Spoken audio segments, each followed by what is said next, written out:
আসসালামু আলাইকুম, চলে এসেছি আরও আজকে নতুন একটা রেসিপি নিয়ে। এখন আমার আম্মু দেশি মুরগি রান্না করবে।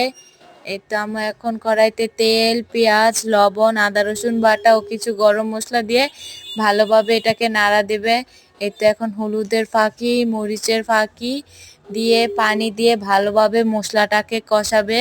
মনে রাখবেন, রান্না করার ক্ষেত্রে মশলাটাকে ভালোভাবে কষানো দরকার, তাহলে রান্নাটা আরও বেশি মজা হয়। এখন আম্মু ধুয়ে রাখা মাংসগুলোকে দিয়ে দিয়েছে। এই তো ভালোভাবে এখন মশলাটাকে মাংসের সাথে কষাবে। মাংসটা কষিয়ে আসলে এতে আম্মু ঢাকনা দিয়ে ডেকে দিবে। মাংসটা কষিয়ে আসলে এখন আম্মু এতে নতুন আলু দিয়ে দিয়েছে, কারণ নতুন আলু দিয়ে যে কোনো তরকারি রানলে এই শীতের মধ্যে অনেক অনেক মজা হয়।